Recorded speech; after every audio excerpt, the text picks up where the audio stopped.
And immediately जैसे निकाला उधर स्टेशन में वो एक्सपायर हो गए। अभी वो बच्चे को क्या करना समझ नहीं आ रहा। Because जब फर्स्ट डायग्नोसिस हुआ था I cried a lot, but this time I had a smile on my face.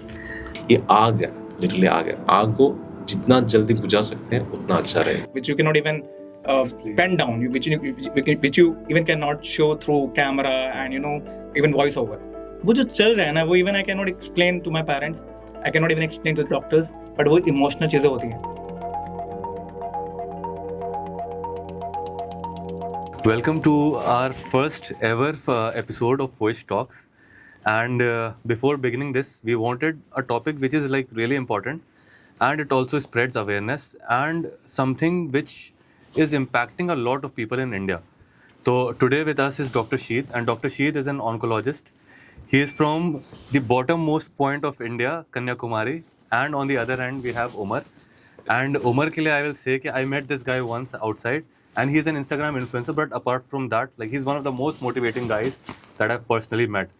And Umar himself is a patient of cancer, like he's a victim of cancer, you can say, but he never shows, like, he does not have that victim mindset, which in a way also makes him a hero.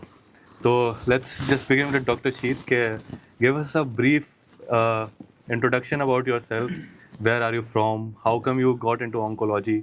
Yeah. And where do you plan on going on from here? So my name is Dr. Mohammed Sheet. I'm radiation oncologist at Patra Hospital. And yes, actually, मेरा ancestors है जो तैयापट्टनम बोलते हैं, Konkan city बोलते हैं. It's a small village in Kanyakumari district. But I live in Trivandrum, actually, the capital of Kerala. So I'm a Malayali and a Tamil at the same time.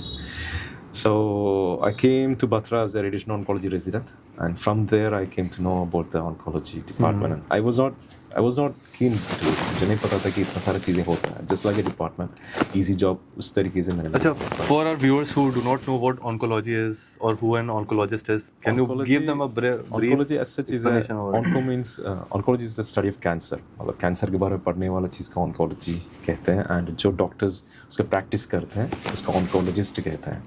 And oncology we can divide into 3 departments. मतलब एक है कि surgical oncology जो actually surgery करते हैं, medical oncology जो chemo immuno target therapy देते हैं, and radiation oncology जो radiation देके treatment करते हैं. I'm a radiation oncologist.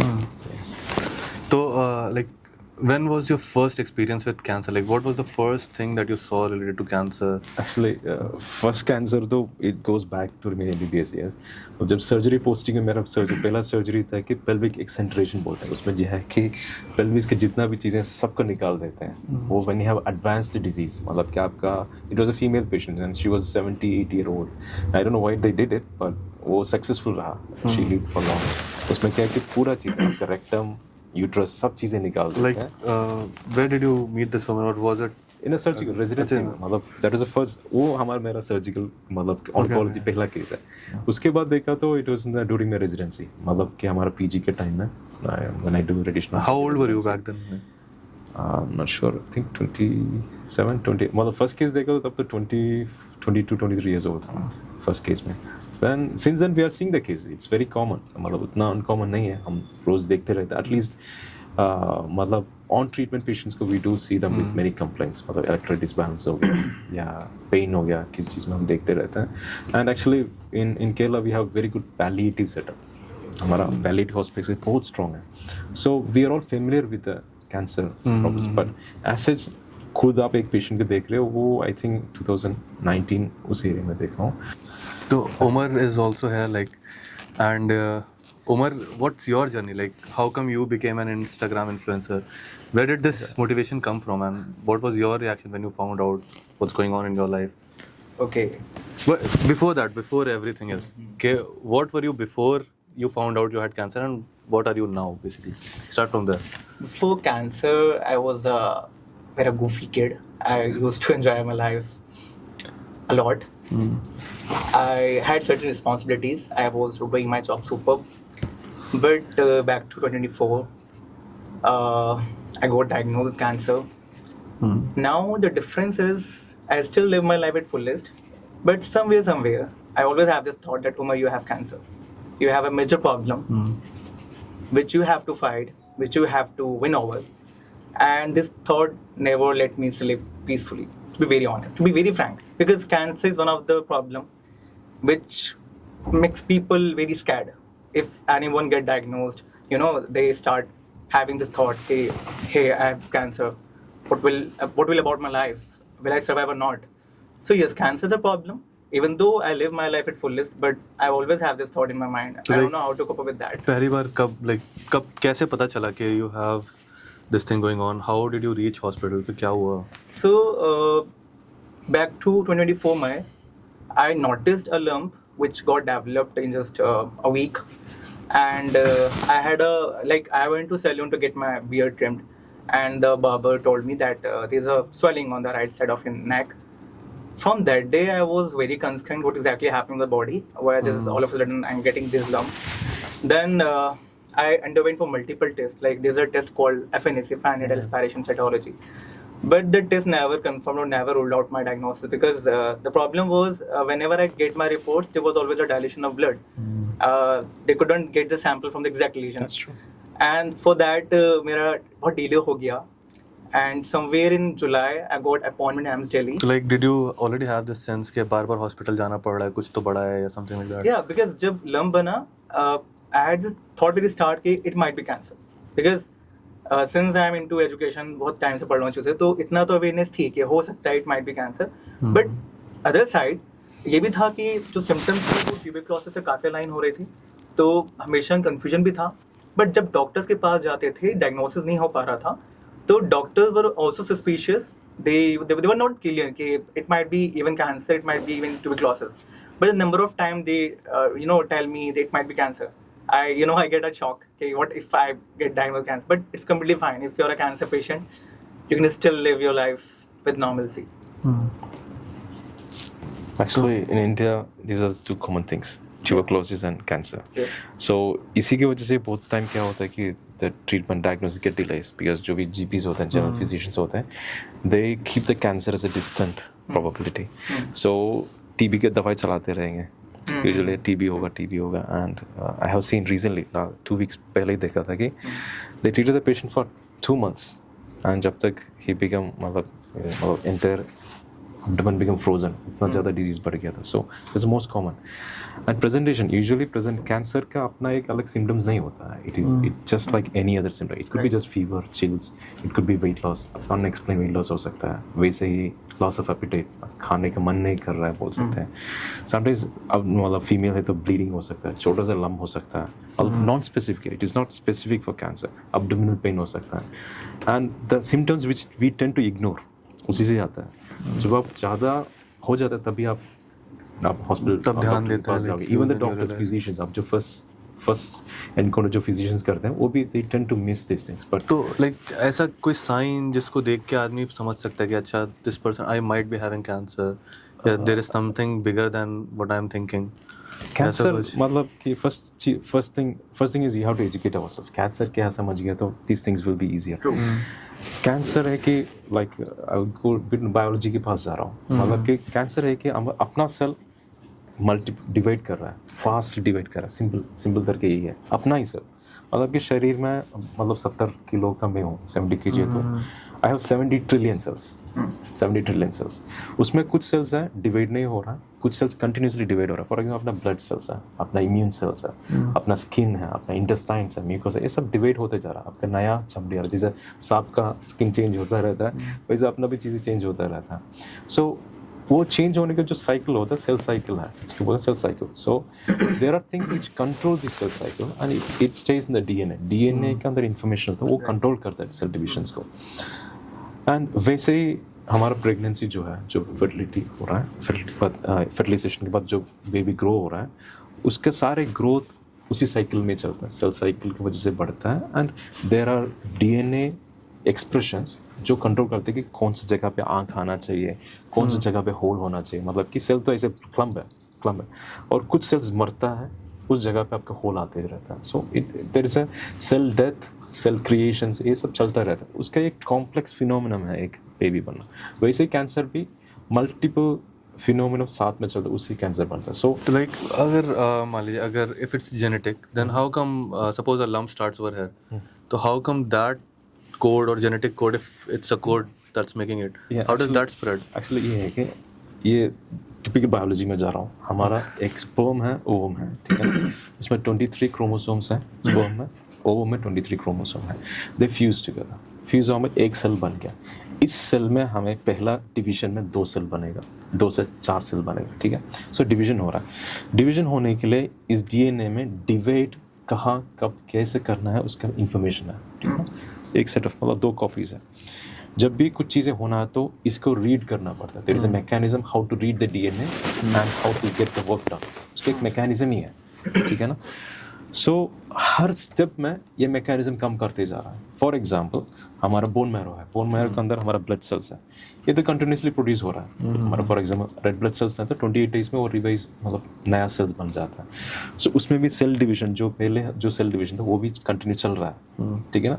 So DNA के एक जगह पे इंफॉर्मेशन की सेल डिवाइड होने के लिए यही जगह कहीं और ट्रांसलोकेट हो गया, कहीं इधर से चेंज हो गया तो क्या होगा, कुछ और जीन एक्टिवेट हो जाता है, उधर से सेल डिवाइड हो जाता है. रिपीट होने लगता है. या सेल एक मतलब एक ब्लड कैंसर टाइप है. उसमें है कि सेल जब खून बनता है स्टेम सेल्स है वो अलग अलग स्टेज में चलता है, ठीक है. अलग अलग स्टेज में जाके मैच्योर होता है और हर स्टेज में कुछ ना कुछ चीज़ चाहिए होता है. ग्रोथ फैक्टर, मैच्योरेशन फैक्टर, कुछ ना कुछ चाहिए होता है. उसमें एक फैक्टर है vitamin A. Simple vitamin A चाहिए होता है. रेड जब सेल्स बढ़ता है उस जगह में कभी विटामिन ए कम हो जाता है या विटामिन ए काम करने का जो रिसेप्टर होता है वो काम नहीं करता, किसी भी तरीके से वो काम नहीं. उसकी वजह से क्या हो जाता है कि ये जो स्टेम सेल्स है सेल डिवाइड होते होते होते एक्यूमुलेट हो रहा है लेकिन मैच्योर नहीं हो रहा है. ब्लड में क्या है कि ब्लड की कमी है, वो क्या करते हैं कि ग्रोथ फैक्टर को बेस करते हैं और ब्लड सेल बनाओ, रेड ब्लड सेल बनाओ. और ये बढ़ते एक्चुअली आपको ब्लड कैंसर बन जाता है. सो इसमें विटामिन ए देने में आपका ठीक हो जाता है. सो सारी चीज़ें मल्टीपल फैक्टर को कंट्रोल करता है. मतलब कि डीएनए एक्सप्रेशन हो गया, फॉर एग्जाम्पल जेनेटिक में कि एक ब्रेस्ट कैंसर फॉर एग्जाम्पल ले लीजिए, मतलब इट्स जस्ट 5%. जो जेनेटिक होता है वो 5% है. Come back on breast cancer, but because you mentioned blood cancer as well, Yeah. so Umar, I guess your cancer is also blood cancer. It's a blood cancer. So tell us about that. Like, what were you diagnosed with? What was the story behind it? Mine one is Hodgkin lymphoma. People usually, when somebody his guy is having a blood cancer, so they have this first thought maybe he has leukemia, but it's not always true. Because blood cancer are So, categorized into many categories. What's like the difference between them, like leukemia and blood cancer? I guess we have the doctor here. He may answer this very well. Okay, we will get Because back with this question to you, but I know tell your story. my cancer well. Mine is Hodgkin lymphoma. So basically, Hodgkin lymphoma is one of the common cancer in young patients, I Yeah, guess. definitely. It's very common. And it is also one of the most curable cancer. Yes. So when I was diagnosed, the symptom was very real that I got the lump, and then I started rushing to hospitals. And the diagnosis took a lot of time. So I got diagnosed in September 2024, and it confirmed it's a classical Hodgkin lymphoma. So basically, lymphoma are also 2 types. Sometimes patients get diagnosed with non-Hodgkin lymphoma. Some get diagnosed with Hodgkin lymphoma. But whatever I heard so far, the Hodgkins are one of the most curable cancers. And because they have a good cure rate. Because what doctors usually tell us that if you are having a Hodgkin lymphoma, if you are having any lymphoma, it may cure properly. But sometimes, things works differently. They are patients too. जिनका diagnosis होता है and उसके बाद उनको treatment पूरा मिल जाता है. They done their complete therapies, right, they go for complete therapies, उसके बाद भी रिलैप्स हो जाता है. सो कैंसर में द मेजर प्रॉब्लम इज कि क्योर तो मिलेगा, पेशेंट्स को रेमिशन मिल जाएगा, बट रिलैप्स का बड़ा इशू रहता है. रिलैप्स होता है and this happened with me कि I got a relapse, like I had 12 chemotherapies and within 2 months I got the second relapse. तो what was like जब वो relapse आता है तो उसमें क्या कुछ different होता है something? See, it totally depends patient to patient. So in my case, I got the same symptoms. I had a cyst again, exactly At the same place? Same place, yes. Then उस बीच हुआ क्या, मेरा PET scan भी होना था. Because जब आप cancer free हो जाते हैं या कैंसर आपको, if doctor declares you that you are cancer free, उसके बाद भी डॉक्टर्स आपको अपने टच में रखते हैं because we have to go for multiple PET scan during a particular period of time कि 3 महीने 4 महीने आपको पेट स्कैन कराना होगा. सो मेरा पेट स्कैन हुआ 22 मई को, दिस ईयर 22 मई. मुझे पेट स्कैन पता चला कि मेरे कैंसरस कुछ एक्टिविटी अभी भी शो हो रहा है. मतलब it was all happened after all chemotherapies. From there when like वो जो फर्स्ट फेज था जिसमें यू न्यू कि अच्छा अभी नहीं है बिफोर द रिलैप्स, तो एंड व्हेन दैट रिलैप्स केम उस टाइम पे साइकोलॉजी क्या थी, लाइक कि what were you thinking at that point कि यार ये क्या हो गया मेरे साथ? Right. Because when I finished my first line of treatment, it's my first diagnosis, I was very happy. Okay, finally I'm declared cancer free. I came back home, I started, living normally. पढ़ाई दोबारा start करी और मतलब सब कुछ बहुत अच्छा था. I had never this thought कि कैंसर भी दोबारा आएगा. Even though I was aware कि आ सकता है. I was aware कि कैंसर आ सकता है लौट के. And usually ब्लड कैंसर तो I guess रिलैप्स हो ही जाता है. बट एक अंदर से अपना खुद का पर्सनल भी होता है ना कि यार कैंसर नहीं आएगा बिकॉज आपने बड़ा अच्छा किया है. You have defeated the cancer. आपने बड़ी विल पावर से इसको हराया है. आप बहुत पॉजिटिव रहे थे, नहीं आएगा. तो I always had this thought कि यार नहीं आएगा. बट वही सडनली 2 महीने बाद जब वो रिलैप्स हुआ, to be very honest, because जब फर्स्ट डायग्नोसिस हुआ था I cried a lot, but this time I had a smile on my face. And मैंने मम्मा को बोला कि मम्मा it's cancer again. And she cried. उसके बाद just after just 10 minutes, I woke up, उठा बेड से मैं अपने वॉशरूम गया, फ्रेश हुआ, and I went to teach one of my students. मैं बच्चे पढ़ाता हूँ, ट्यूशन देता हूँ एक्चुअली, तो मैं सीधा वहाँ चला गया. उनको भी 10 से 12 में पता चला कि उमर को कैंसर है. तो एक टाइम पे आकर इंसान एक्सेप्ट कर लेता है that you have this disease and you have to. उनको एज इन लाइक उन बच्चों को जिनको पढ़ाते. हाँ एग्जैक्टली. उनको मैंने कभी शो भी नहीं होने दिया कि मुझे दोबारा कैंसर डायग्नोज हुआ है. सो एक पॉइंट ऑफ टाइम पर इंसान ये कबूल कर लेता है कि आपको ये बीमारी है. And you have to, cope up with that. आपको उसके साथ जीना सीखना होगा unless you get the complete cure. तो रिलैप्स क्यों होता है? हमारा सेल मतलब every single human being in this world has tendency to get cancer. मतलब कैंसर आना जाहिरी बात है, वो आ जाता है नॉर्मली. नहीं आ रहा है तो it's because we have multiple mechanism in place which is keeping everything in check. Control. उसमें कब गलत हो जाता है वो कैंसर आ जाता है. So treatment जो है it's a protocol based on the clinical trials and evidences भी हमने ट्रीटमेंट करा. ट्रीटमेंट करने के बाद क्या होता है कि मतलब उसमें समझने चीज़ है कि जब 1 ग्राम हो जाता है ना, 1 ग्राम एज इन ट्यूमर का वजन बता रहा हूँ, 1 ग्राम या आपका 1 सेंटीमीटर हो जाता है ना, या 0.5 मिलीमीटर हो जाता है, तब भी आपका CT में MR में दिखता है. तब तक उसमें 10 बिलियन सेल्स हो जाता है, कैंसर सेल्स हो जाता है. 10 billion cancer cells. So cancer शुरुआत में एक ही सेल्स आया होता है. So that become 10 billion cells. उसका एक भी सेल कहीं भी पहुंच जाता है ना, तो वो लाइक स्टेजेस के हिसाब से बढ़ता होगा वो ग्राम या वेट. वो हमें नहीं मतलब बल्कि डायग्नोसिस ही उसी टाइम में पता चलता है. अच्छा, आपका CT में आप CT कर रहे हो, it's a plain CT, you are not able to see anything, उसमें कुछ भी नहीं दिख रहा. मतलब आपका मिनिमम 0.5 mm होना चाहिए या 2 mm होना चाहिए, तब तक उसमें 10 बिलियन सेल्स हो गया. 10 बिलियन सेल्स. उसमें एक भी सेल बच गया तो उसमें से वापस आने के चांसेस संभावना रहता ही है.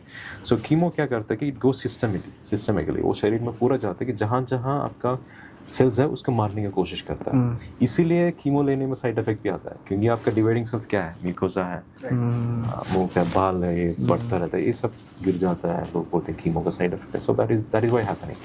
लेकिन तब भी मतलब मैं बोल रहा हूँ कि 0.5 मिलीमीटर मतलब 1 ग्राम तभी होता है कि उसमें 10 बिलियन सेल्स हो जाता है. उसमें एक आपका 5 mm दिख नहीं रहा है, आपका ट्यूमर जो है 1 ग्राम वो गायब हो गया. आपका CT में सब नॉर्मल है, तब भी आप माइक्रोस्कोपिकली कितना सेल्स पड़ा है हमें पता ही नहीं चलता. So there is always stages के हिसाब से फिर कैसे पता चलता है? स्टेजेस की बात ही नहीं, एक बार कैंसर आ गया there is always a chance to come back. इसलिए हम फॉलो अप में रखते हैं.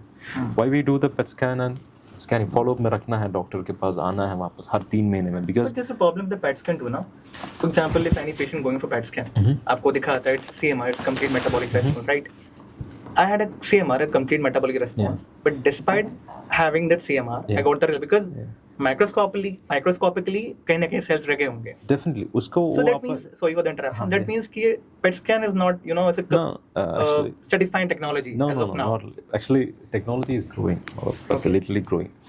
हमें ये समझना है कि the scale of thing we are talking about, मतलब कि एक सेल मतलब कि इलेक्ट्रॉन माइक्रोस्कोप में देखना पड़ता है ना. मैं इसलिए मैंने सैम्पल देखी 1 0.5 mm मतलब कि आपका स्लाइस का थिकनेस ही 2 mm का होता है.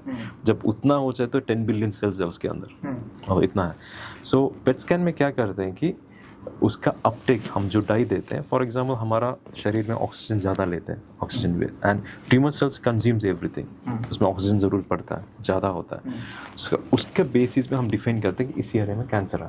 तो पेट स्कैन बेसिकली वर्क कैसे करता है, लाइक हाउ डज इट? वो जो ऑक्सीजन है ना, हमारा एक मेटाबॉलाइट, कोई भी चीज़ हम शरीर ट्यूमर यूज़ करता है. फॉर एग्जांपल नॉर्मल हॉजकिंस लिम्फोमा वगैरह ना, वो ऑक्सीजन को मतलब पूरा एनर्जी को पूरा सक कर देता है. सो हमारा शरीर में कंपेयर करेंगे तो हार्ट से ज़्यादा वो चमकेगा, बिकॉज उतना ज़्यादा ऑक्सीजन और एनर्जी कंज्यूम कर रहा है. सो उसको हम रीड करते हैं, उसका मैकेनिज्म नहीं जाना, प्रोटॉन कैप्चर. सो वही से हमें पेट स्कैन में दिखता है वो एक्टिविटी, जितना ट्यूमर एक्टिविटी उसके बेसिस में. यूजुअली ट्यूमर एक्टिविटी मतलब दो तरीके का मारना होता है. एक है कि सेल्स को खत्म करना, दूसरा कि सेल डिवाइड नहीं हो रहा, वो रुक जाता है. रोक देना. दोनों में हमें मतलब एक्टिविटी में पता चल जाता है. सीटी करेंगे तो उसमें हमें मास दिखता है, वो एक्टिव है या नहीं पता चलता, नहीं पता चलता. So that is the reason we do the scanning. मतलब वही हमारे पास एक रीजन अवेलेबल टेक्नोलॉजी है जिसमें हम देख सकते हैं कि ट्यूमर आया नहीं. आजकल हमारे पास अभी मतलब it is not applicable for all the cancers. मतलब there are different cancers which we can diagnose early. उसका लिक्विड बायोप्सी आया है, जो we take a blood sample and we can check for the tumour cells. मतलब liquid biopsy just a sample. I guess like if any patient going for PET scan itself has a potential risk, because you are getting injected with the radioactive medicine now. That also has some potential problems, right? That is a misconception. Actually, they always have a potential to get a cancer, मतलब by default है. Even if you don't do anything, आप smoke नहीं कर रहे हो, cigarette नहीं कर रहे हो, जब भी हम कुछ भी डायग्नोस्टिक करते हैं, we always weigh the pros and cons. Wait करते हैं. I have not seen any patient who got cancer because of PET scan. है ना. There is always a limit. हम लोग रेडिएशन मेजर करते हैं कितना हमारा सेफ लिमिट है. ऑक्यूपेशनल एक्सपोजर मतलब कि आप खेल लगाते हैं ना, खेला का रेडियोएक्टिव पोटेंशियल भी वो भी रेडियोएक्टिव ही है.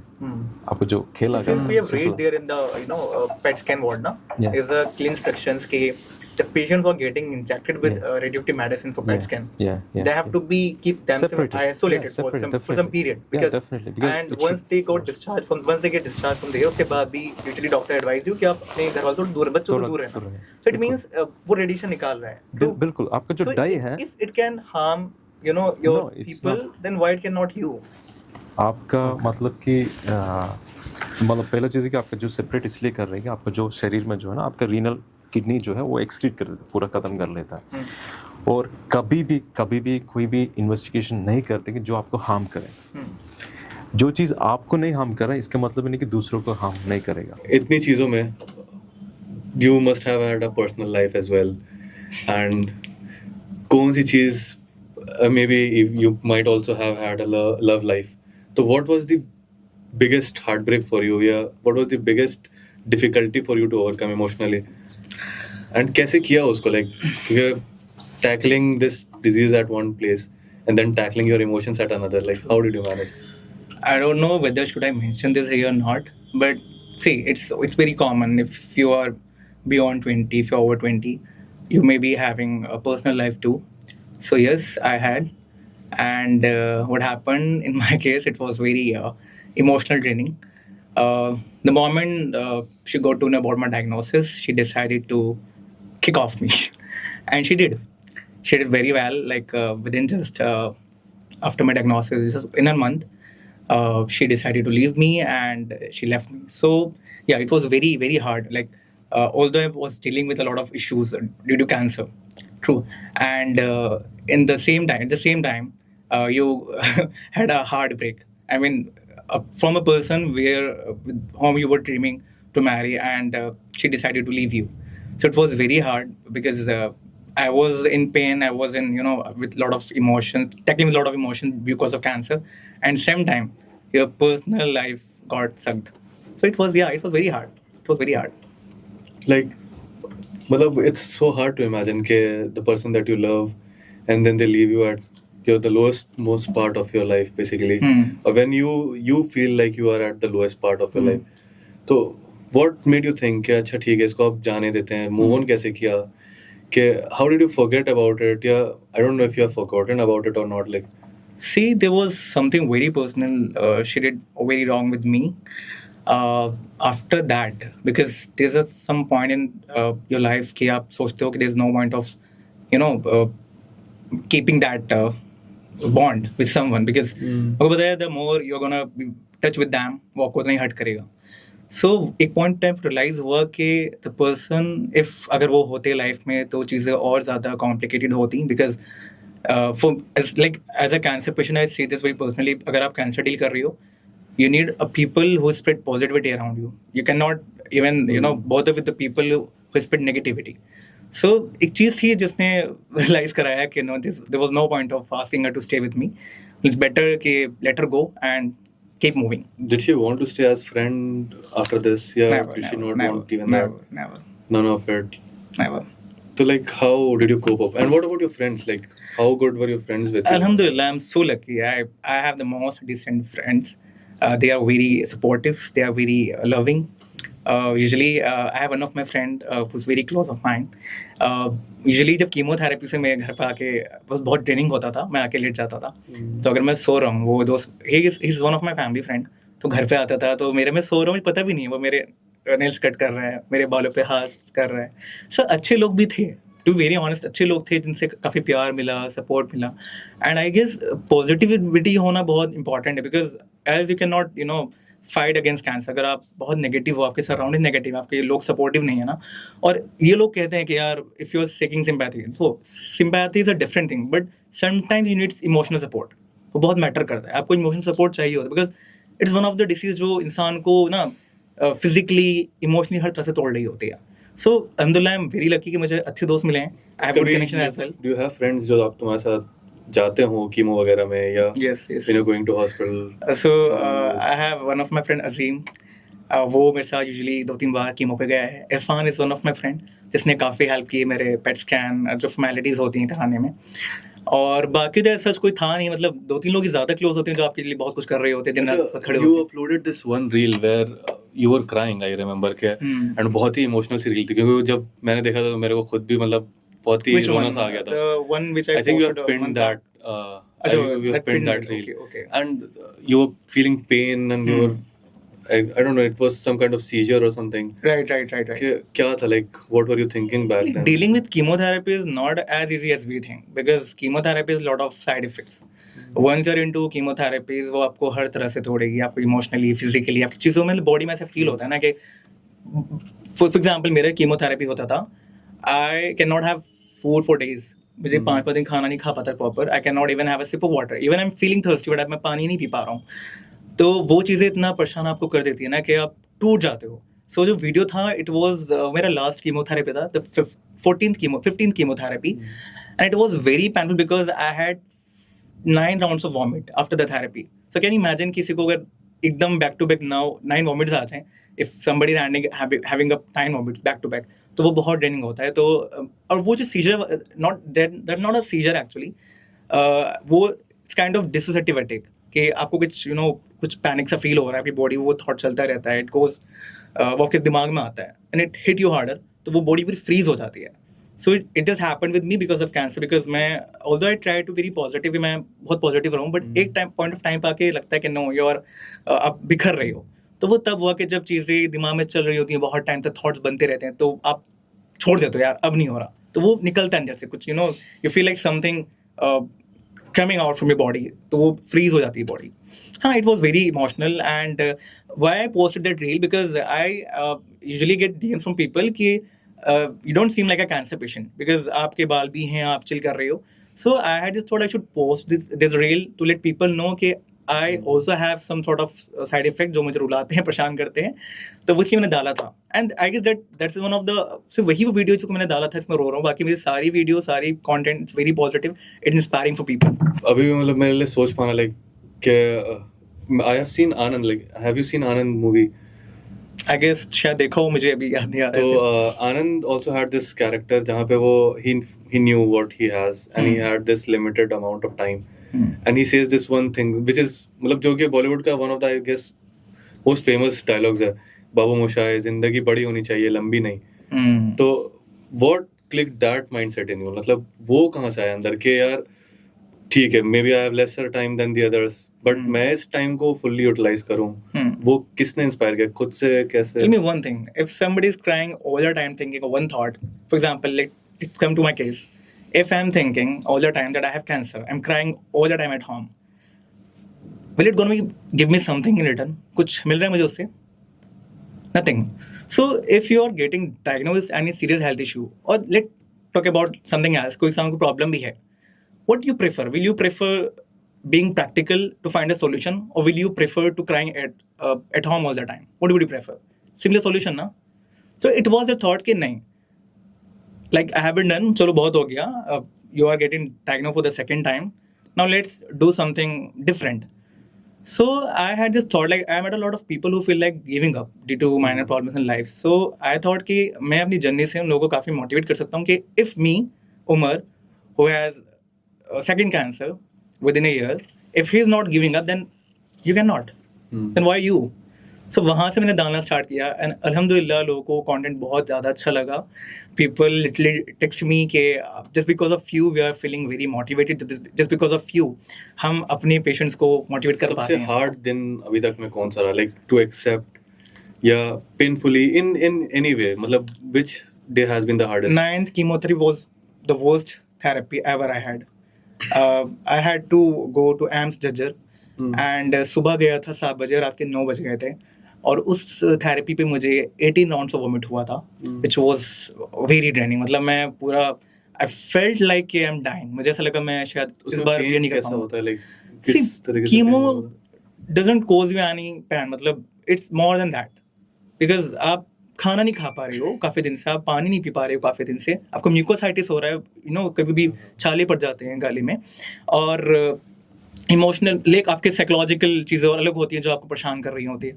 तो वो चीज़ें ये सब मिक्सअप हो जाती है ना. वो एक इंसान है, मतलब एक ही बॉडी है ना, और वो कैसे फिर उसको बियर करेगा इतनी सारी चीज़ों को. मतलब आई गेस अगर इंसान बीमार भी है, if you are having a proper nutrition तो आप फिर भी अच्छे रहते हो.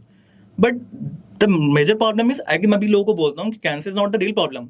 The problem lies with the treatment. Actually treatment is very toxic.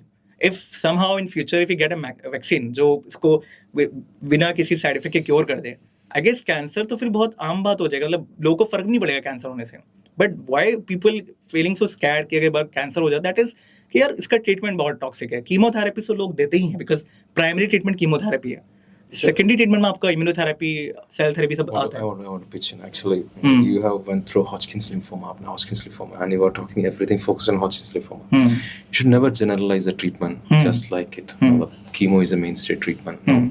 In Hodgkin's in general lymphoma, cases usually doctors no, that's the thing. That's why I'm cutting it. In Hodgkin's lymphoma, yes, chemotherapy. In India, the most common cancer among men is head and neck cancer. And the primary treatment is surgery. Without surgery, you cannot do anything. If you have brain tumor, you should try to remove it as soon as possible. So I think surgery तो बहुत से लोगों के लिए affordable भी नहीं होती होगी. मतलब इसमें affordable बात ही नहीं है, जिंदा रखना है या नहीं रखना है. Right. That is the primary treatment. Affordability की दूसरी बात है. I'm not talking about affordability. दूसरी चीज़ है कि सारे ट्रीटमेंट का कीमो साइड इफेक्ट अलग अलग होता है. मतलब it's not equal for everything. आपका जो कीमो मिला that is one of the toughest chemo. Breast cancer में जो मिलता है it is not same as breast cancer. So अब जब व्हेन यू से कीमो का टॉक्सिक बोलेंगे ना, and normal patient for example lipoma वाला भी डरना शुरू कर देगा यार हमारा ट्रीटमेंट नहीं हो जाएगा. हेड एंड नेक कैंसर में कीमो कंकरेंट कीमो देते हैं, हफ्ते में एक बार मामूली से कीमो देते हैं, वो डरना शुरू हो गया कीमो बोल के डर. And the very common reason is these misconceptions, मतलब कि कीमो देने में वो हो जाता है.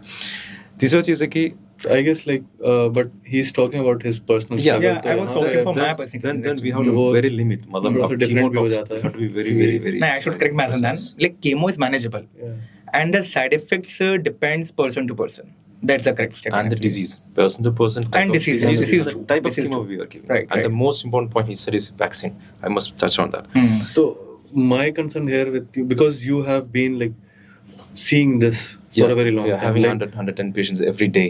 So how does like when a person is breaking psychologically, like as a doctor, like what's your responsibility over there? Like how do you manage that as well? Because I think Umar is one hell of a person. क्योंकि इस तरीके से even after you're feeling pain and then you're coming up and you're willing to talk and you're willing to inspire people. तो मतलब सब में I don't think that it's not is there there, actually. right? So how do you manage that part of someone?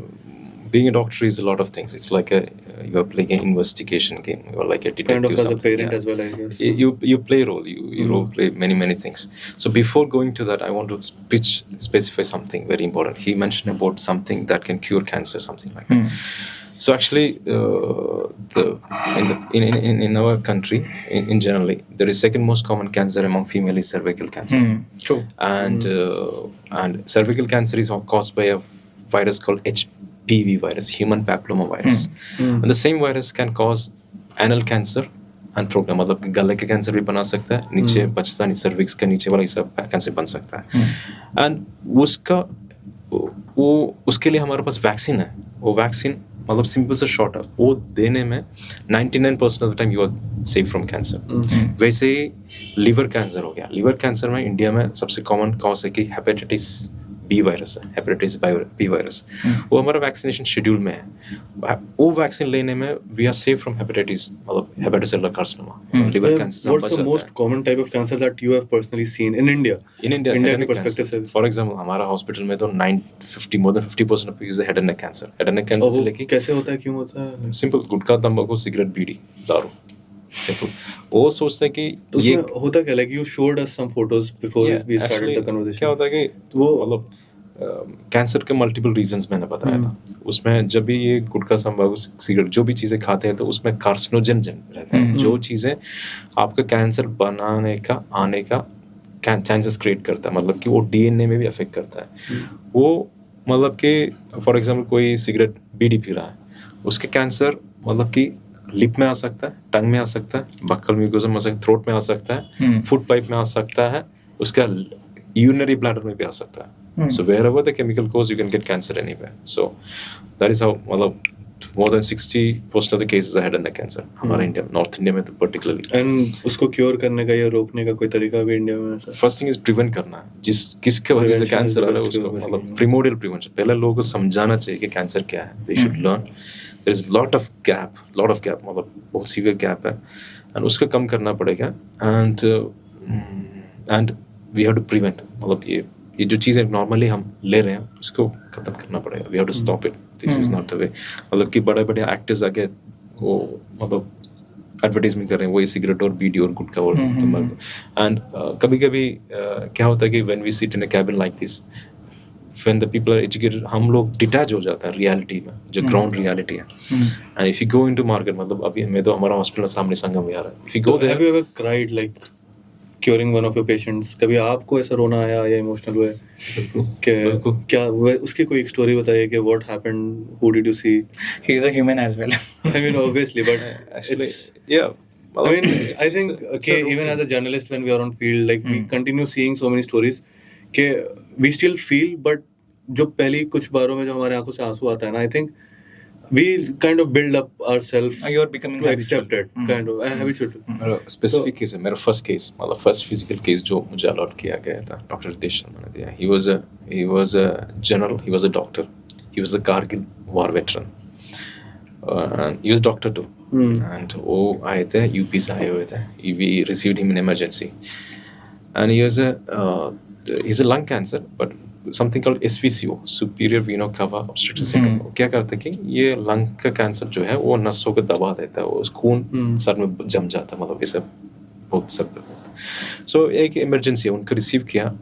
And because he is a doctor too, हमारा एक bond भी बन गया. And he is a very मतलब he is a decorated veteran, army veteran. So मतलब बहुत अच्छा bond बन गया था. उनका फैमिली भी we become like a close friends. मतलब वो ढूंढते हैं कि डॉक्टर शीत है ड्यूटी में, चलो रूम में बुलाओ. मैं जाके बैठता था and we used to discuss. And he is a stage 4, and because of his personality, and he's a doctor too, he knows everything what is happening. So एकदम कार्डियक इश्यूज हो जाता है, कभी कभी सैचुरेशन ड्रॉप हो जाता है, मतलब ऑक्सीजन नहीं मिल रहा होता है, and we have to prick and so on. और एक टाइम हो गया था कि मतलब I was alone with the patient, and उन्होंने मेरा हाथ पकड़ के, brother you are a doctor son, just kill me, just मुझे मार दो, ये हमारे बीच में, and that is a dignity which I can get at this point of time. And like उस टाइम उनके सामने मैं टूट गया था, मतलब आई हैड टू, मतलब टूट गया था पूरा. एंड वो एक मोमेंट था that is the first patient I came, मतलब around 45 days I was with him. और पूरा चीज़ में रहा था. फिर उनका फैमिली के साथ भी हमने रहे. लास्ट में उनका ये था कि गंगा जल ला के डाला था. And I was able to help them out because वो सब मैटर करता है, faith and everything. And until the end of his life I was there with him last 45 days. And उसका है कि उनका बेटे जो हैं, and they even still call me now. मतलब आज भी मुझे फ़ोन करते हैं. डॉक्टर्स डे में स्पेसिफिकली वो कॉल करते हैं. we became friends. वो एक है.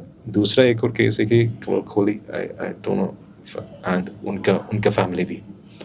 It was tough. It was esophageal cancer, मतलब कि ये फूड पाइप के कैंसर था. That was really tough. And yeah, ये दोनों चीज़ें ना, मतलब ये तो एक्चुअली हम रोज टूटते हैं, मतलब कि but you have to maintain the decorum. आप you have to give a positive effort. I like my cousin, जो मेरे खुद के चाचू की बेटी you can say, तो she was just 1 year younger than me, and उसको भी pituitary gland में ट्यूमर हुआ था, and she found out while giving an exam. And I remember her कि before that like she used to be very मतलब within herself, मतलब उसको ज़्यादा बाहर वालों से बात करने में इंटरेस्ट नहीं था. Even amongst cousins she would rather be isolated than spend time with us. But she completely changed. I remember कि when she found out कि what's going on with her, I remember कि she had a complete drastic shift. मतलब I've never seen a person shift in that way in such a short time. Like कि how did, I mean, let's start with Umar and then I will ask you the same question. कि because it's your own story, it's the same story. So when you found out that you have a much calculated time, you can say, how did that change you? And फिर लोगों के लिए क्या नई feelings आई और how did that make you feel? It is just like ये चीज़ ना तब तक आप bear करते हो unless you accept the disease. Once you accept the disease ना, you feel like कि जिंदगी को वैसे ही जीना हम जीते आ रहे हैं. Because जैसे मेरे साथ क्या हुआ when I had cancer, सब ठीक था, मतलब I was doing fine, बहुत chill life थी, अभी भी है. But जब कैंसर डायग्नोज हुआ, then I had this different thought कि let's do something unique. क्योंकि अभी तक जो आप लाइफ जी रहे थे, you were not into practical life, you know, chill करना, ये करना, वो करना. But this time you have a disease जिसके बहुत बुरे चीज़ें हो सकती हैं लाइफ में, जिसके लिए आप श्योर भी नहीं हो, कुछ भी हो सकता है. सो विद दैट थॉट कि आई स्टार्टेड थिंकिंग लेट्स कुछ करते हैं, मतलब लेट्स नॉट यहाँ फंसते नहीं है कि डिसीज़ है, feel like crying all the time, let's do something in a different direction. तो वहाँ से हाँ शिफ्ट मेरी लाइफ में भी आया, because I had a very private life. Now being a content creator, posting my content, so I have different life now, because it's not that easy shifting from that private life to this public life. आप इतना कुछ share कर रहे होते हो, तो change तो आया, बट ये चेंज आपको सिखा देता है. you know you learn how to cope with. How did you change for the people around you basically? क्योंकि I saw in Anam, उसका नाम अनम था, my cousin. तो in her case like she started giving us everyone, like she started giving so much importance कि you knew like, and she would talk about it and she would always sing. अगर आपने गाना सुना हो कि तुम इतना जो मुस्कुरा रहे हो, क्या गम छुपा रहे हो, मतलब she was also like a very motivating person at that time. And seeing her like she was the topper of her class, so seeing her go through that, मतलब it really shifts something inside, right? So मतलब what's your feeling for the people around you? This is the hardest reality. कि even though we are showing that we have a smile on our face, but deep down what is exactly going with us, we just know. होता है मेरे साथ भी कि मैं बहुत positive दिखा रहा होता हूँ, बहुत पॉजिटिव कर रहा होता हूँ, बट जो अंदर चल रहा है ना, this is something which you can not even expose, which you can not even pen down, which you even can not show through camera and you know even voice over. वो जो चल रहा है ना, वो even I can not explain to my parents, I can not even explain to doctors, but वो emotional चीज़ें होती हैं. एंड वही मैं बोल रहा हूँ ना कि आप डिसीज़ को एक्सेप्ट कर लेते हो, जैसे मैंने भी एक्सेप्ट किया है since I am here for the past 2 years. 2 hours, sorry. तो मेरे फेस पे स्माइल है, I am talking very positively, I am discussing with both the members है, राइट? तो वो आप एक्सेप्ट कर चुके हो ना, you are not perceiving that disease very serious now. आप कबूल कर लेते हो कि हाँ ठीक है, कोई डिसीज है तो है. Just that makes a change. Generally mothers cry, right? But fathers like they hide. कि they hide their emotions and they try to be strong one. So has your father like ever cried in front of you? See, या- like my father is a strong personality. He had into politics, तो उनका बड़ा different career था. उन्होंने बहुत चीज़ें देखी हैं, बहुत अप्स एंड डाउन देखे हैं लाइफ में.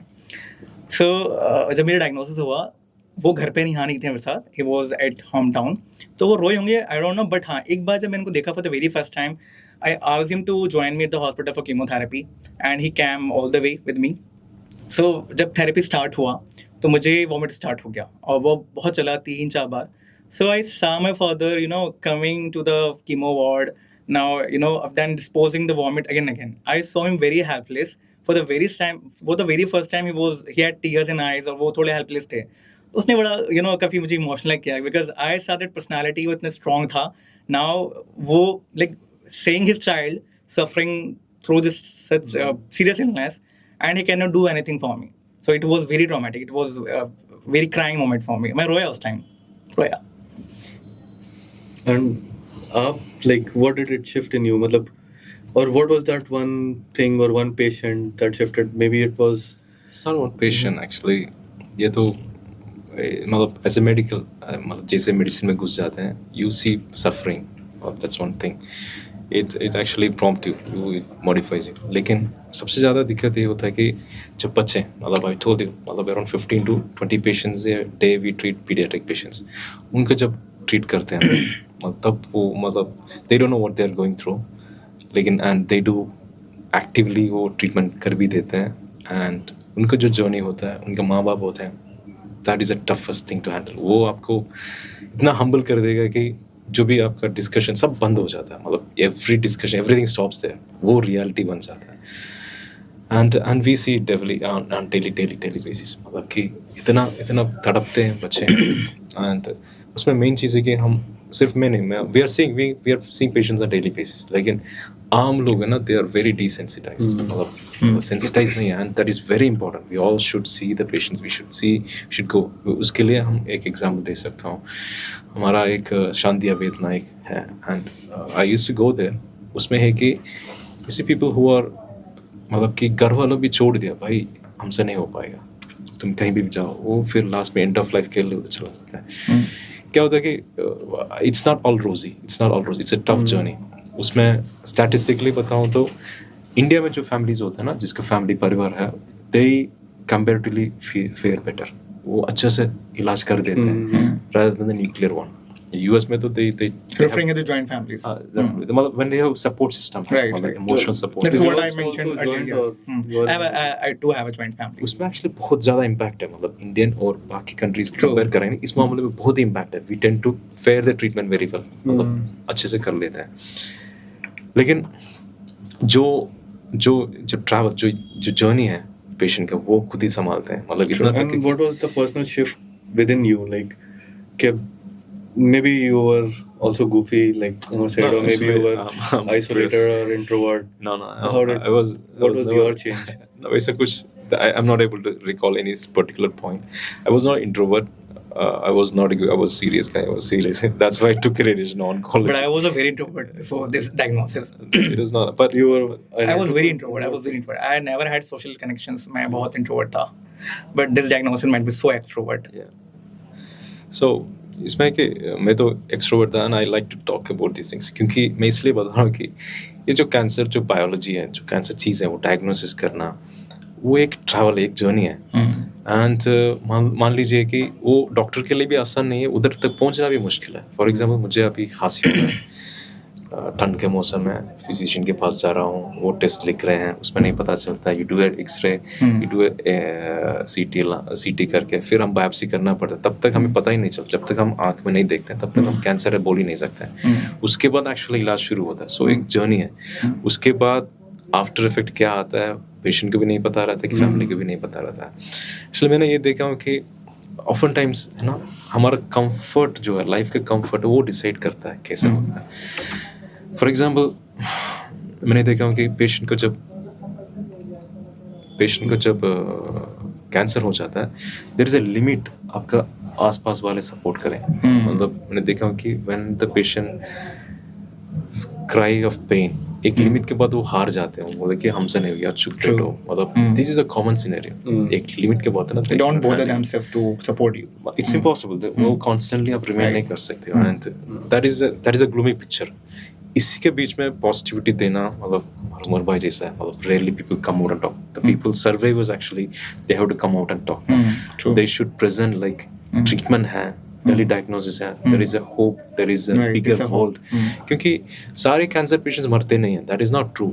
90% of the cases properly treat किया तो they do live long life, मतलब कि even very rare cancer, brain cancer भी वो लोग जी लेते हैं लंबा टाइम के लिए। So cancer survivors should come out and talk। For example, हमारा 90% treat कर रहे थे, उसमें around 50% they leave, they do live long and they don't come out। Since you mentioned a few minutes back about biopsy, so recently my uncle got diagnosed with the bladder cancer, and due to the limited scope of knowledge about cancer and everything, so people came to him and asked him not to go for biopsy.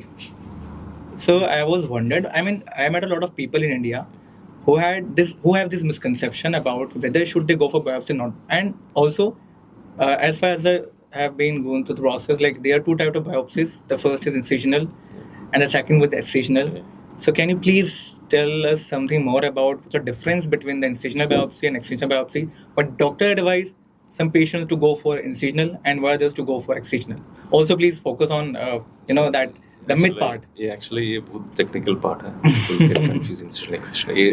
एक layman term, suppose we are from a village in India and हमें नहीं समझ में आ रहा कि क्या करना है, तो now explain it to us कि एक गांव वाले को या एक ऐसे दूर के आदमी को जिसको लैंग्वेज भी नहीं मालूम है, विद ब्रोकन लैंग्वेज कैसे एक्चुअली कैंसर है ना, दो तरीके से आता है। एक है ब्लड कैंसर है, एक है कि आपका मांस है, लंप है। फॉर एग्जांपल आपका इधर एक अल्सर आया है, या एक टुकड़ा, एक बड़ा सा मांस बना हुआ है, या ब्लैडर के अंदर कुछ गार्ड दिख रहा है। ये गार्ड कुछ भी हो सकता है, कुछ भी हो सकता है, मतलब कि नॉर्मल गार्ड भी हो सकता है, कुछ ग्रोथ भी हो सकता है, उसमें बिनाइन बोलते हैं, कुछ भी हो सकता है, कैंसर भी हो सकता है, टीबी भी हो सकता है। उसमें हमें कंफर्म करना है तो लिटरली हमें देखना पड़ता है कि अंदर क्या है, लिटरली माइक्रोस्कोप में देखना पड़ता है। उसमें बायोप्सी में क्या होता है कि उसका छोटा सा टुकड़ा निकालते हैं, उसके स्लाइस बनाते हैं, एक एक स्लाइस बनाते हैं, और सेल को डायरेक्ट माइक्रोस्कोप में देखते हैं और डिफाइन करते हैं कैसे कैसे आर्किटेक्चर है, उसके बेस में हम डायग्नोसिस बनाते हैं। स्ट्रक्चर के बेसिस पर, स्ट्रक्चर, न्यूक्लियस, क्रोमैटिन, बहुत सारी चीजें हैं, उसको डिफाइन करके क्या बनाते हैं, वो कैंसर का डायग्नोसिस बनता है।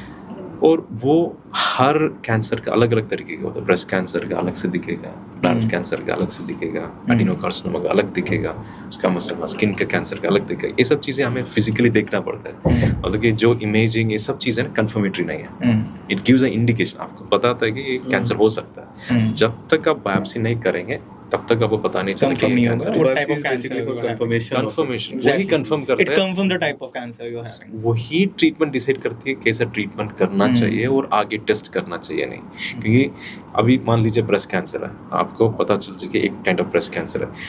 इस ब्रेस्ट कैंसर में मल्टीपल टाइप्स है, बहुत सारा टाइप है, वो टाइप है, और उसके प्रोग्नोसिस भी डिफरेंट है। फॉर एग्जाम्पल आपका हॉजकिंस लिम्फोमा है, हॉजकिंस लिम्फोमा में 4 तरीके का हॉजकिंस लिम्फोमा है, और 4 को ट्रीटमेंट रिस्पॉन्स भी डिफरेंट है, सर्वाइवल भी डिफरेंट है। सो ये सब चीज़ें बायोप्सी के फर्स्ट स्टेप बायोप्सी है, कंफर्मेशन चाहिए।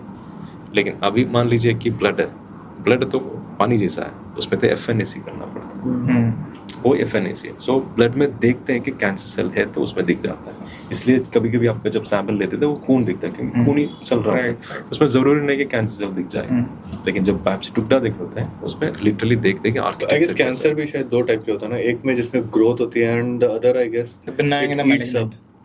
नहीं, सारे कैंसर्स ग्रोथ और ईट दोनों साथ में ही होता है। दोनों साथ में। अब क्या होता है कि कैंसर अब जैसे बढ़ता है तो एक एक इमीडिएट ऑर्गन्स को वो खाना शुरू करता है। दूसरा चीज़ है कि जब इतना तेजी से बढ़ता है उतना अच्छे से ब्लड सप्लाई मिलता नहीं है। सो क्या करते हैं, अंदर बीच वाला वो सड़ना शुरू हो जाता है, नेक्रोटिक हो जाता है, सड़ जाता है वो, उसके ऊपर से इन्फेक्शन, ये ऐसे ही बढ़ता है। मतलब लिटरली ये आग है, लिटरली आग है। आग को जितना जल्दी बुझा सकते हैं उतना अच्छा रहेगा। And what's the difference between the benign tumor and the malignant one? Villain मतलब कि वो कैंसर नहीं है, इससे तेजी से नहीं बढ़ता है, लेकिन धीरे धीरे बढ़ रहा होता है, वो आपका जान का खतरा नहीं होता है। लेकिन वो तभी कम का दिक्कत करती है वो उसका लोकेशन पे। फॉर एग्जाम्पल आपका एक वेस्टिबुलर श्वानम बोल के बोलते हैं कि इधर कान के अंदर के एक जगह पे एक ट्यूमर बनता है, उस जगह पे वो ट्यूमर हो गया तो वो हर नशे को दबा देता है। वो दबाने की वजह से हमें सिम्टम्स आ जाता है, अदरवाइज वो कुछ दिक्कत नहीं करेगा। जब तक वो दबाएगा नहीं तब तक हमें कुछ करना नहीं, छोड़ देना। Which tumors are most deadliest? Benign usually deadlies नहीं होता, वो लोकेशन की वजह से होता है। फॉर एग्जांपल ब्रेन स्टेम है ना, ब्रेन स्टेम, उसमें एक कुछ बिनाइन लीजन आ गया, वो बढ़ेगा तो आपका सारा काम रुक जाएगा। सो वो लोकेशन की वजह से दिक्कत आ गया, अदरवाइज इट इज नॉट है। हार्ट वगैरह में भी क्या ट्यूमर होता है, मतलब ऐसे? मिक्सोमा होता है, बहुत रेयर होता है। What do we call it? Myxoma? मिक्सोमा होता है। Okay. एंड उस Actually- केस में क्या हार्ट अटैक्स वगैरह इस तरह की चीजें? ना मास इफेक्ट है, वो बंद कर देता है, वीकनेस हो जाता है। It's really blood hard to pressure accept ना नहीं कि होता है। somebody is having a tumor in a heart. ये हो जाता I है, heard for the मतलब- very first time. To be very कहीं भी हो honest. सकता है। वो एक्चुअली इंटरेस्टिंग बात है कि टेराटोमा एक, मतलब इंटरेस्टिंग बात के लिए बोला, टेराटोमा एक है। उसमें क्या होता है कि जब बच्चे होते हैं ना, we are a kid, baby, जब फीटस में होते हैं, तब एक ही सेल में हर चीज बन रहा है। आपका बाल भी एक ही चीज में बन रहा है, दांत भी एक चीज में बन रहा है, हड्डी भी एक चीज में बन रहा है, मांस भी एक चीज से बन रहा है, ठीक है। सो क्या होता है कि ये एक क्लम्प बन के ना आपका कहीं जगह में रह जाता है, और बाद में वो मेच्योर होता है। मेच्योर होने में क्या होता है कि एक ही मास में आपको बाल भी मिलेगा, दांत भी मिलेगा, कुछ ऑर्गन भी मिल सकता है। टेराटोमा आप गूगल कर सकते हैं, मतलब मजेदार चीज है, कुछ जानलेवा नहीं है, वो निकाल दें, यूजुअली वो ठीक हो जाता है, लेकिन ट्यूमर ऐसे भी बन जाता है। उसका मतलब ये है कि जो बेसिक मैकेनिज्म जो है, आप जब बच्चा बढ़ता है उसी तरीके से ही बढ़ता है। Tumors grow करते हैं। That's the thing. ऐसा कोई केस जिसमें कैंसर एक्चुअली क्योर हुआ हो, and some not just benign tumours वगैरह से related, but some really definite case जहाँ पे कैंसर एक्चुअली क्योर हुआ हो somehow, some way, I with am surgery surprised to hear this question. More than 80% of the cases cure होते हैं। Suppose let's go to you wanted to tell me about, because 2 questions back I asked you this, what was the most emotional thing that you saw. So you were telling me there is something that's like really emotional and it impacted you a lot. क्या था 2-3 वो? Case है, बहुत, मतलब you cannot be confused, मतलब कुछ जैसे सोचता हूँ ना, बहुत सारी चीजें छुप जाता है। इसमें एक केस है कि मतलब it's pain, it's so much, it's actually आपका लाइफ को बदल देता है, आपका नजरियत को बदल देता है ये सब चीज़ें। उसमें एक है कि एक 10वीं क्लास में पढ़ने वाला बच्चा था, एंड उसने असम से अपना माँ को लेके आया है कैंसर ट्रीटमेंट लेने के लिए, and he went around, AIIMS में गया है, उसमें ट्रीटमेंट नहीं हुआ, आखिर में ही केम टू बत्रा। उसके पास कुछ अपना माँ को वो खुद ले गया, ही इज 10th स्टैंडर्ड, मतलब बोर्ड जाने वाला बच्चा है। और बच्चा का फादर नहीं है, उनका छोटा भाई है, वो घर में है। एंड ये मुझे, हम सब थे सब, एंड उनको मेटास्टेटिक स्टेज 4 डिजीज़ था, और हमने एडमिट किया, आईसीयू में एडमिट किया, और उसके पास पैसा भी नहीं था, मतलब कुछ पैसा ही था। एंड उनको मैंने स्टेबलाइज करके, फिर मैं नहीं सिर्फ मैं भी हूँ, डॉक्टर रितेश, डॉक्टर इरफान, सब मिलके उनको बच्चों को बोला, बेटा बेहतर है कि आप अपना घर के पास लेके जाइए, उधर कुछ इलाज करिए, कुछ चाहिए तो आप फ़ोन में बात कर सकते हो बोल के ना। फिर उसके पास पैसा भी नहीं था, फिर हमने ट्रेन टिकट लिया दोनों को, और मेडिकल कैंसर पेशेंट वाले कंसेशन में वो सब लेके, मतलब लेटर वेटर लिख के उसके बच्चे को भेज दिया था। बच्चा रात भर इधर से असम जाना, मतलब कि 2-3 दिन के ट्रैवल है। और जैसे यूपी बॉर्डर के, मतलब उस रात पूरा उस बात कर रहा था, मम्मा के हो रहा है, दौरा आने वाला है, क्या करूँ, बात कर रहा था। फिर शी स्टार्टेड सीजर, मतलब दौरा आ गया था। फिर मैंने बोला, यार तुरंत आपने मेडिकल इमरजेंसी इन्फॉर्म करो, हम इधर से बोल नहीं पाते जब दौरा आता है तो। फिर उसने रेलवे मेडिकल इमरजेंसी को फ़ोन किया, उन्होंने आके उधर से निकाला, एंड इमीडिएटली जैसे निकाला उधर स्टेशन में वो एक्सपायर हो गए। अभी वो बच्चे को क्या करना है समझ नहीं आ रहा है, मतलब कि बच्चा, मतलब ही इज 10th स्टैंडर्ड। फिर वो बच्चा को फ़ोन में बात कर रहा हूँ, मतलब मैं भी रो रहा हूँ, वो भी रो रहा है, और उसको मैं कॉन्फ्रेंस भी देना। फिर हमने क्या किया कि उधर से एक लोकल एम्बुलेंस, मतलब उधर का रेलवे स्टाफ भी बहुत अच्छा हेल्प किया था, वो बच्चे को भी, हमें भी, एंड रेलवे स्टाफ को बोल के एक एम्बुलेंस अरेंज किया। फिर एम्बुलेंस में कि AC वाला एम्बुलेंस, आपका जो बॉडी को लेके जाने के लिए वो चाहिए, AC वाला चाहिए, तो कोल्ड स्टोरेज चाहिए, उसमें आपका खर्चा ज़्यादा आता है, इसके पास पैसा भी नहीं है, एंड बिना उसमें तो बॉडी उतना दिन रुकता भी नहीं है। फिर उसने क्या किया कि वो बॉडी को लेके गया, जैसे उसने काशी पहुंचा, उधर उसने खुद ही क्रीमेट किया, मदर को क्रीमेट करके एशेस लेके वो वापस कर गया था। और उसके बाद उसने, मतलब ऑलमोस्ट 2 साल तक वो बात की, 12वीं तक। और कल मैंने उसको मतलब सर्च करता उसको व्हाट्सएप स्टेट, मतलब उसको फोटो देखा तो वो बड़ा हो गया, और he is a cool kid. वो मतलब वो जो एपिसोड है ना, मतलब more than 2 months that was haunting us. वैसे ही एक असम के पेशेंट था, Oh, that was so hard. Patient Assam से आया. इज स्टेज 4 डिजीज, मतलब कि जो हेड एंड नेक कैंसर होता है वो आपका कैरोटिड मतलब मेन जो नस होता है उसको भी खा लेता है कभी कभी, और खाने की वजह से कभी भी वो फट भी सकता है. ठीक है ना. वो पेशेंट असम से आ रहा था, असम से बात कर रहा था. डॉक्टर साहब हम आ रहे हैं, बतला में आ रहे हैं. फिर ठीक है आ गया पेशेंट. फिर वो बोल रहा था कि जब आते थे तो खून आता था, मतलब खांसते तो खून आता था. और इसलिए असम से आ रहा है, इसलिए उसने क्या किया कि सारे डॉक्टर को 1-1 किलो चाय या पत्ती लेके आया, मतलब कि प्योर आसामी चाय. और उसके साथ उनका मदर भी थे, मतलब कि वो अंकल का वाइफ भी थे. दोनों आए थे. और वाइफ मतलब बहुत ही नजर, मतलब कि बहुत ही नजर. And they were sitting in the मतलब पेशेंट काउच में ऐसे बैठे हैं. अंकल को क्या है कि थोड़ा सा खून आ रहा है, हम थोड़ा कंप्रेशन ड्रेसिंग कर देते हैं बोल के उनको ड्रेसिंग रूम में लेके गए. और ये बेटा फॉलो कर रहा है. हम लोग ओपीडी में दूसरा पेशेंट देख रहे हैं. मैं हमारा जूनियर्स को भेज देते कि आप देख लीजिए. वो सर्जिकल रेजिन भी आता है. मतलब एक टाइम में ऐसा हो गया कि मतलब विद इन फ्यू सेकेंड्स वो फट गया, करोटिड फट गया, ब्लड आना शुरू. ब्लड ऐसा आता है करोटिड फट गया तो वैसे जो मतलब स्प्रे किया ना, मतलब फोर्सफुली मतलब वो फट गया, मतलब ट्यूमर इतना घुस गया कि वो फट गया उधर ही. और हम कोशिश कर रहे हैं बंद करने के लिए. We are all drenched in blood. और वो जो उनके साथ जो बेटा है ना, उसने देखा, रोया. और मदर को नहीं देखा उसने. मदर वैसे उसको नहीं पता चल रहा. वो उसने क्या किया कि सीधा उसने अपने पास आया, अपना बैग लेके हमारे ओपीडी में आया. वो बोला कि ये मैंने आपके लिए लेके आया, गिफ्ट हूँ ये आपके लिए. मेरा डैड मर गए तो फिर वो नहीं दे पाऊंगा मैं, इसलिए आप. वो देखे गया. वो दैट वाज लाइक. फिर उनको मदर को नहीं पता चल रहा है क्या. फिर मदर का हमने कैजुअलिटी लेके गए. इनको डेथ हो गया. पैकिंग करने के बाद, पूरा क्लीन करने के बाद हमने बताया कि अंकल का डेथ हो गया बोल के. And he still calls. वो जो बेटा है ना वो अभी भी फोन करता है. डॉक्टर साहब कैसे, मैं बोल नहीं सकता हूँ. मतलब ऐसे these stories literally make people cry. This मतलब is more of वो emotional. वो It's very सब core of the thing. वैसे मतलब बहुत सारी चीजें अभी रिसेंटली लास्ट. ऐसा लगा कि योर इमोशंस मतलब आके हलक में फंस जाते हैं कि यू आर ऑलमोस्ट. ये रियलिटी है. जो बाहर का जो भी चर्चा है ना वो खत्म हो जाता है उधर. और रिसेंटली एक बच्चा है, मतलब मैं नाम नहीं लेना चाहता हूँ. I still have the photo, मेरा प्रोफाइल में वही है. बच्चा को रैप्डोमायोसार्कोमा था, एक रेयर एग्रेसिव ट्यूमर था. एम्स में इलाज चल रहा था. एंड रेडिएशन के लिए हमारे पास आए थे. एंड हम लोग इतना खुश हो गए थे कि वो आए तो हमारा कोई ना कोई चॉकलेट लेके देना पड़ता तभी वो ट्रीटमेंट करेगी. उस तरीके से हो गया. एंड ट्रीटमेंट, उसका आंख बाहर था, मतलब इट वाज प्रोट्रूडिंग, बाहर था.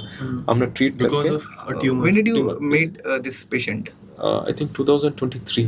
Okay, I met a patient who had the same thing, like so many the cancer one. right. फिर हमने ट्रीट किया तो वो आंखें ठीक हो गया, आंखें खुल गया. She was able to normal. बहुत खुश हो गई. जब भी वो दिल्ली आती है तो क्या करती है, कुछ स्वीट लेके आती है मेरे पास. डॉक्टर साहब वो फैमिली, हम मतलब कि उनका वाइफ, उनका हस्बैंड सब अच्छे से. And she was taking chemotherapy. Chemo में क्या होता है कि आपका बोन मैरो सप्रेस हो जाता है.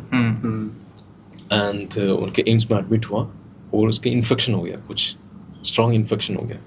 इन्फेक्शन की वजह से वो सेप्सिस में, मतलब ब्लड पूरा इन्फेक्शन हो गया. फिर आईसीयू में चले गई. एंड वो फादर हर वक्त फ़ोन करते हैं, मेरा बेटी, मैं नाम नहीं लेता हूँ, मेरा मुंह पे आ रहा है उनका बेटी का नाम है ना, बेबी वो बोलते हैं, वो भी वजह से.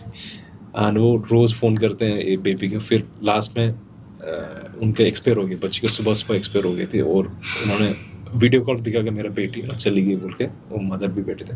And they are so broken, मतलब वो जो कपल से बहुत ब्रोकन थे. एंड उनको क्रिमेट करने के बाद वो हमारे पास आए थे. मुझे आके बात किए थे, हमने आप किया, मतलब सब ठीक होगा जस्ट. फिर लास्ट अप्रैल में, I am not sure, April, I think it's in April, मैं घर में था, मुझे फ़ोन आया. वो जस्ट वापस आ गई, मतलब मेरा बेटी वापस आ गई क्योंकि उनका बेबी हो गया. And she exactly looks like him. And वो जो जर्नी है ना, दे survive the course of treatment. वो मतलब पीडियाट्रिक पेशेंट्स जब मरते हैं ना, इट्स ह्यूज. I wish किसी पेरेंट्स को कभी ये बोलना नहीं पड़े. I mean, it was more emotional when your parents confronted our child is no more. Yeah. I got tears in between. I literally relate this. कि if somebody's patient confronting के, You probably must have thought about it, like because in my nature I can say that I usually think about it a lot. If I have to go, then I have to go on my own terms, and I have to go in this particular way. Like, what's your dream to go? Basically, if I have to do something, I will achieve this. Then I will take my last stand. see, How do like you imagine if we talk yourself? practically, तो death तो बरहक है, वो सबको आनी है. सो जिस इंसान like आप बर्थ लेते हो, from your birth to your adolescence then your adulthood, तो यू आर नेवर सीरियस कि कुछ लाइफ में करना है. बट एक बार एक ऐसी एज आती है लाइफ में या कुछ आपके साथ ऐसा हो जाता है, you feel like doing something great, कि कुछ ऐसा करो जिससे आप भी जाने जाओ, आपके पेरेंट्स भी प्राउड फील करें. Sometimes to be very frank, मैं कैंसर को एक मसला मानता हूँ कि हाँ ये मेरे साथ हुआ है, but sometimes I also consider it's a different is differently. मतलब cancer is no more like an illness for me, it's more like give me opportunities. तो मुझे लगता है कि शायद मेरी जर्नी इतने लोगों तक पहुंच जाए, मैं इतने लोग इंस्पायर कर दूं कि जब मैं अपने टर्म्स पे जाऊंगा तो लोगों के पास होगा कहने के लिए, यार this guy had done a lot of things for us, for a lot of patients. But वही बात है ना कि पेरेंट्स के लिए उसको डाइजेस्ट करना is not that easy. So मैं वही बोल रहा था कि confronting and listening from your parents कि our child is no more, it's very distressful. इसी डेली बेसिस. तो like how did you get into can care? मतलब कि what is can care basically? एक पहले एक छोटा सा brief in very short brief. Actually हमारे जो पेशेंट्स हैं, जो सर्वाइवर्स हैं, they approached us. आपने बोला कि सही डायरेक्शन देने वाला डॉक्टर्स बहुत ही कम है. There are so many doctors, there are so many institutions. हमें जो मदद चाहिए, हमें जो चाहिए वो मिलता नहीं है. और लोगों तक ये चीज़ पता नहीं है. They are not sensitized, they are not aware of it. आप लोग कुछ करिए बोल के ना, लिटिल इतना ही बोले, क्या करना है वो नहीं बोले. And over the years we are working, मतलब हमारा जो वर्क डॉक्टर्स है, हमारे साथ जो गुजरे हुए हैं डॉक्टर्स है, वो सब लोग हमें बताते हैं कि we want to do something. उस हिसाब से there are so many health workers for. मैं उसका एक पर्सनालिटी बताता हूँ. एक हमसा क्या बोलते हैं, he is running a palliative care centre. वो इतना करते हैं कि he was a government employ, finance ministry में थे. And he used to see patients, मतलब डॉक्टर्स के लेके आते हैं खुद अपना खर्चा में. हर संडे वो 100 से 200 पेशेंट्स को खुद देखते हैं, दिखाते हैं. इज नॉट अ डॉक्टर, वो डॉक्टर्स को लेके आते हैं. एंड उसके बाद उन्होंने एक टीम ही बना दे कि हर जगह वगैरह या हाँ कैंप लगाते, एक ही जगह पे कैंप लगाते हैं. ही see all the free patients. उसके बाद वीक डेज में इवनिंग में क्या कहते हैं, कोई भी बंदा बहुत ही हेल्पलेस है, उनके पास जाके उनका मदद करते हैं. ऐसे फॉलिस चेंज करना, ड्रेसिंग करना, दवाई लेके जाना. ही इज डूइंग फॉर 2008 से लेके आज तक कर रहे हैं. He still doing it consistently. Her Sunday वो करते हैं. ये चीज़ें हमें मतलब इट गिव्स अ डायरेक्शंस कैसे करना है. वी डॉक्टर्स, मतलब डॉक्टर वसुंधरा, मैं हूँ, डॉक्टर रितेश है, डॉक्टर इरफान है हमारा बत्रा हॉस्पिटल, और कुछ लॉयर्स हैं जो हु आर हेल्पिंग अस, जो हमारा पेशेंट्स के लिए कुछ बोलते हैं तो फंड दे देते हैं. कुछ सोशल वर्कर्स है जो भी हम जब भी एक पेशेंट का दवाई कम हो रहा है, एक सिरिंज लेना 5,000 रुपये चाहिए, they help us.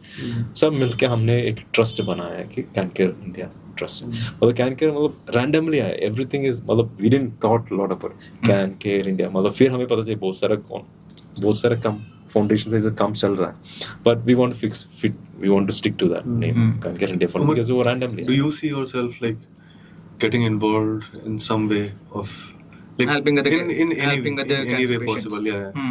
Whether psychologically या किसी भी way में, मतलब. Right. You see, like I'm a young guy, I'm just 24, so I have more potential than the patient who is at the age of 60 or 60 plus. Yeah, definitely. So when I go to AMS, I meet patients who are lying between these age from 50 to 65, 70. So I usually go and meet them in person कि आपको give up नहीं करना है, आपको हारना नहीं है, आप कर लोगे. Just look at me, मैं भी कर रहा हूँ, आप भी कर लो. I know आप मुझसे ज़्यादा वीक हो, बट आप कर सकते हो. तो मैं उनको इतना मोटिवेट करता हूँ, फिर मैं आपको अपना कंटेंट भी दिखाता हूँ कि if you are feeling like giving up, तो आप मेरा कंटेंट देखो, आपको ये हो सकता है बहुत वैसे मोटिवेट करे. बिकॉज पता है, like if you are a cancer patient ना, आप दूसरों पेशेंट का दर्द समझ सकते हो. You can understand what exactly bothering them. तो आप समझ के फिर आप उनको वैसे बहुत अच्छे तरीके से हेल्प कर सकते हो. For example, if I ask this doctor कि आप इस पेशेंट को ऐसे थोड़ा मोटिवेट करो, ये शायद उतना नहीं कर पाएंगे जितना एक कैंसर पेशेंट कर सकते. बिकॉज दे नो ना कि चल क्या रहा है बॉडी में, क्या थॉट्स आ रहे हैं, क्या चीज़ परेशान कर रही है. सो यस, मैं जब एम्स जाता हूँ, इवन मेरे पास इंस्टा पे बहुत डीएम्स आते हैं लोगों के कि हमारी बेटी बेटा या हमारे डैड या जो भी कि कोई कैंसर पेशेंट है, तो मैं उनको सबसे पहले फैमिली को मैं मोटिवेट करता हूँ कि आपको पेशेंट को लग नहीं देना है कि ही इज अ पेशेंट, उसको लगने मत दो पेशेंट है वो, उसको लगाओ नहीं एवरीथिंग नॉर्मल और आप कर लोगे। तो मैं पहले फैमिली को मोटिवेट करता हूँ, फिर पेशेंट को मोटिवेट करता हूँ कि मैं भी कर रहा हूँ, जस्ट लुक एट मी, तो आप भी कर सकते हो। इसलिए कैन केयर में everyone has a part two play. एक है कि हम लोग, हमारा एजेंडा में 4 चीज़ें, एक है कि प्रिवेंशन, लोगों को ना पता है कि जो चीज़ें नहीं करना चाहिए उनको बताना चाहिए, मतलब विदाउट फिल्टर बताना चाहिए, बच्चों को पता होना चाहिए। और कैंसर क्या है वो उसका एग्जैक्ट बायोलॉजी पता होना चाहिए। उसमें बहुत सारा चीज़ें फिल्टर हो जाता है, बहुत सारा मिसकॉन्सेप्शंस हो गया, बहुत सारा असम्पशंस हो गया, वो सब फिल्टर हो जाता है। उसके साथ इनकेस कैंसर हो गया तो कैंसर के बारे में दूसरी चीज़ वैक्सीनेशन अवेलेबल है, कॉमन सर्विकल कैंसर से बहुत लोग मरते हैं, वी कैन प्रिवेंट दैट, मतलब कंप्लीटली प्रिवेंट कर सकते हैं, उसके बारे में सेंसिटाइज करना। तीसरा है कि इनकेस डायग्नोज हो गया तो कैसे ट्रीटमेंट लेना, उसका सही सलाह देना, मतलब करेक्ट डायरेक्शन देना, वो सबसे इंपॉर्टेंट चीज़ है। वो उसमें मतलब क्यों क्या होता है कि कोई सर्जन के पास बोलते हैं कि वो मैं सर्जरी करके निकाल देता हूँ, कोई कीमो के पास गया तो वो बोलते हैं कीमो देकर, लेकिन ये वैसा नहीं होता। It is not depend on the doctor, उसके लिए अपना प्रोटोकॉल है, इस बीमारी में, इस स्टेज में, इस कंडीशन में कैसा करना है। सो उसके एग्जैक्ट प्रॉपर ट्रीटमेंट प्लान उनको दें। स्टेज 4 है जिसके पास होप नहीं, उनको सपोर्ट करें चीज़ें।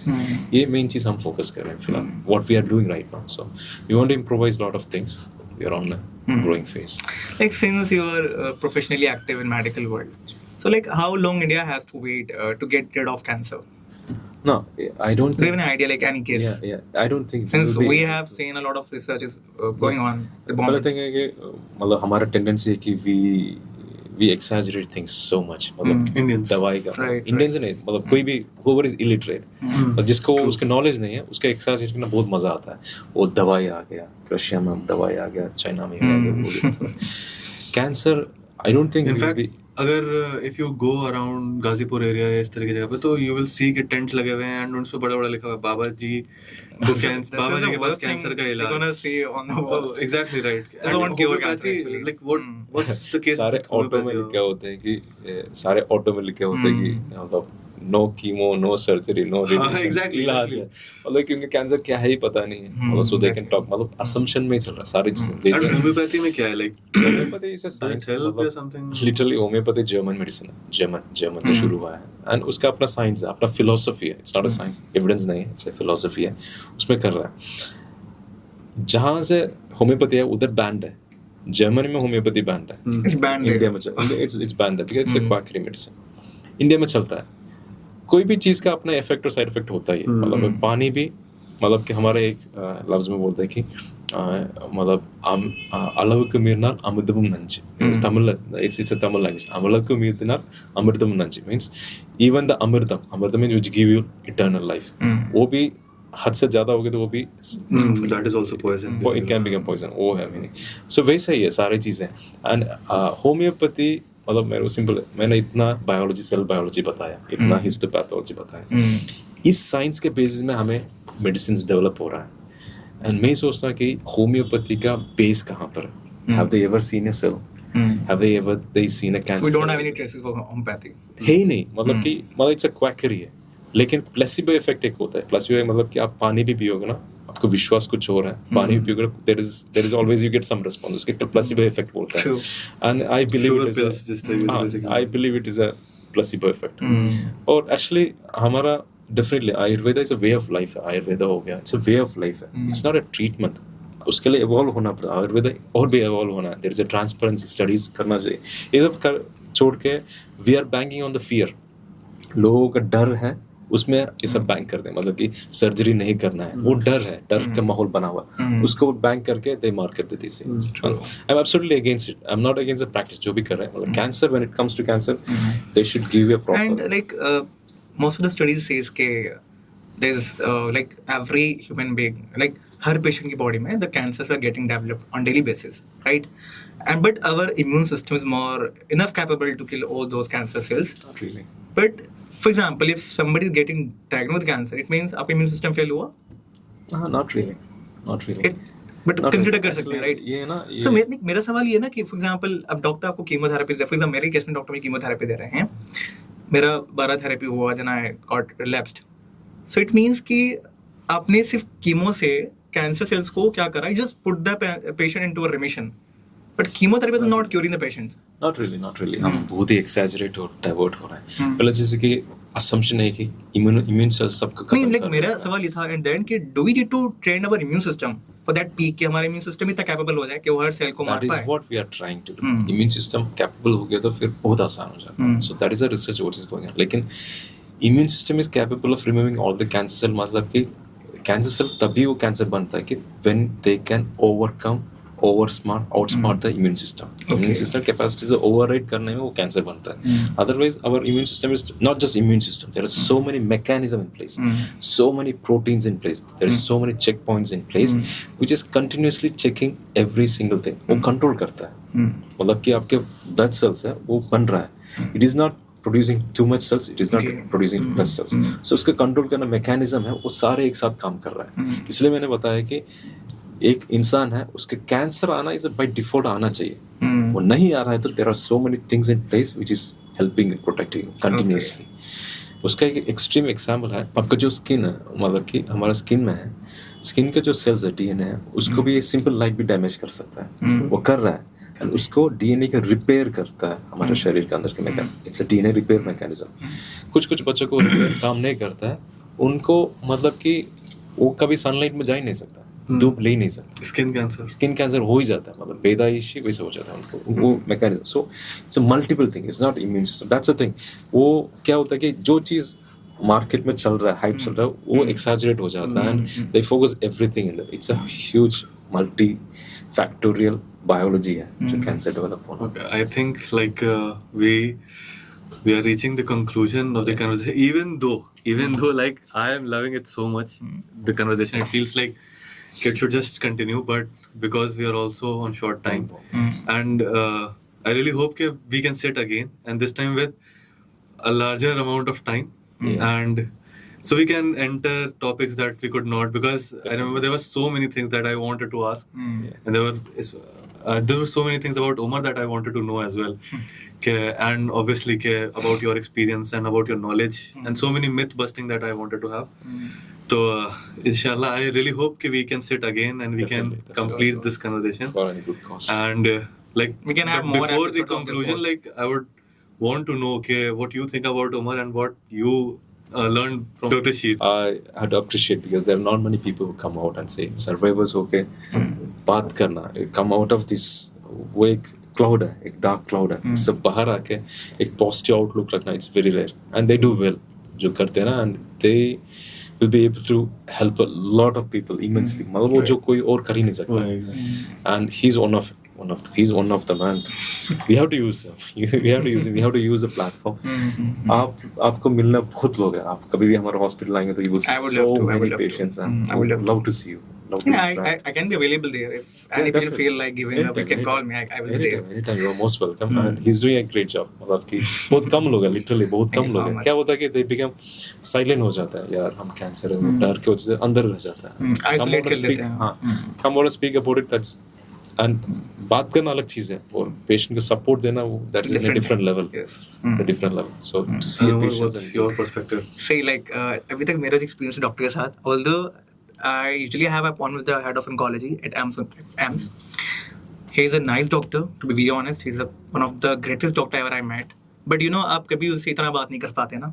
So the very first time, I'm talking to a oncologist sitting next to me. और पिछले 1-2 मिनट से बात कर रहा हूँ. I'm learning more about cancer and knowing the other side के doctors भी बहुत emotional हो जाते हैं when dealing with cancer patient. So like talking about his emotions, I would say कि यार he's a great doctor और बहुत अच्छे भी कर रहे हैं. Talking about the can care, the initiative he took भी बहुत अच्छा है. It's very appreciable and please keep doing. हम जैसे कैंसर पेशेंट को बहुत ज़रूरत है आप जैसे डॉक्टर्स की. That's it. Want support from everyone, every walk of life. True.